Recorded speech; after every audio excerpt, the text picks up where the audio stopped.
Hi, this is Jeff Hansen, and in this video I'd like to discuss how we use levered ETFs. And those are ETFs that magnify the returns, both positive and negative, of the underlying index. This chart shows analysis number 1 of the Dow Jones Industrial Average. The main signal set in most of our model portfolios is the D5 signal set, and that means the Dow Jones Industrial Average 5 analyses. And this is just one of the 5. The Dow Jones is in the brown line, the Roaring Twenties, Great Depression, the recovery, the war years, the internet boom, and then the global financial crisis off to the right. The green line represents the traded portfolio. So the buy and hold for the Dow Jones Industrial Average had an annualized return of 5.6%, and the standard deviation, that's the measure of variability, it's about 17.5%, and this is beginning in 1918. The traded portfolio has a return of 11.5% and a level of variability of 14.9. And so as you can see, the ratio of these two numbers, the return to variability ratio for the Dow Jones is about 0.32. The return to variability ratio for our traded, just looking at analysis number 1, is 0.77, and that's a far better ratio.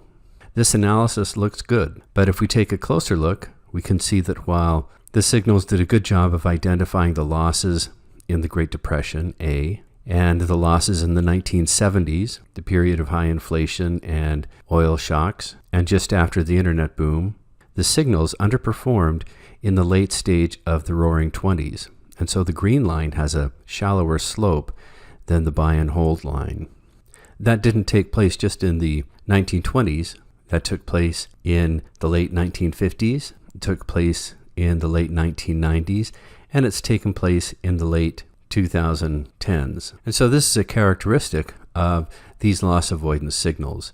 And I discussed that in other videos. The market gets very euphoric and doesn't decline much or even continues to rise during periods of vulnerability. And we miss those periods. But we know that's a bias of these signals, and we can adjust for that.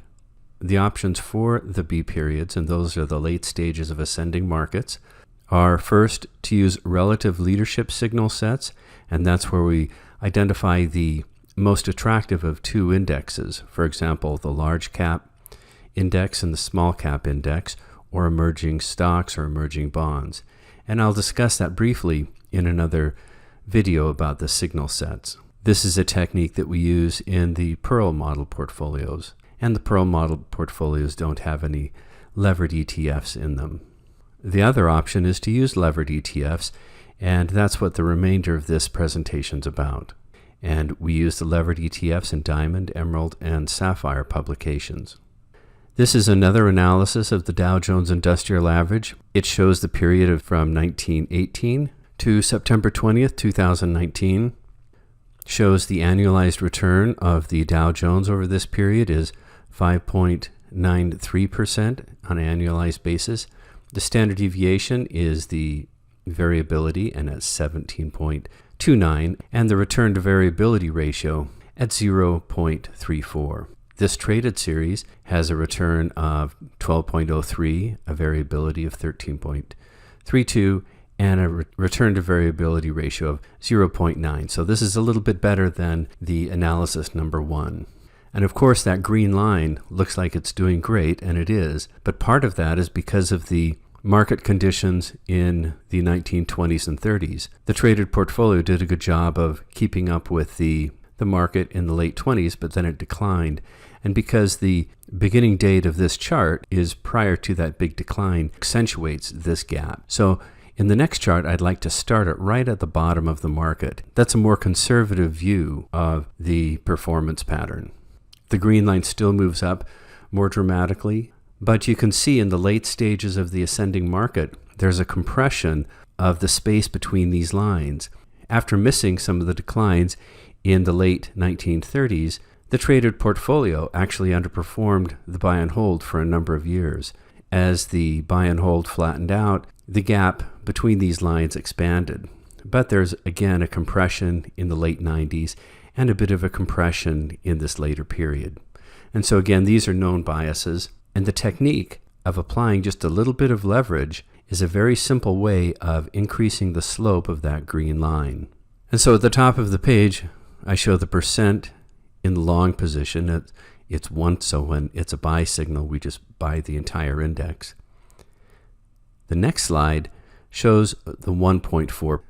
It's the same series for the buy and hold, but the green is moving up at a steeper slope.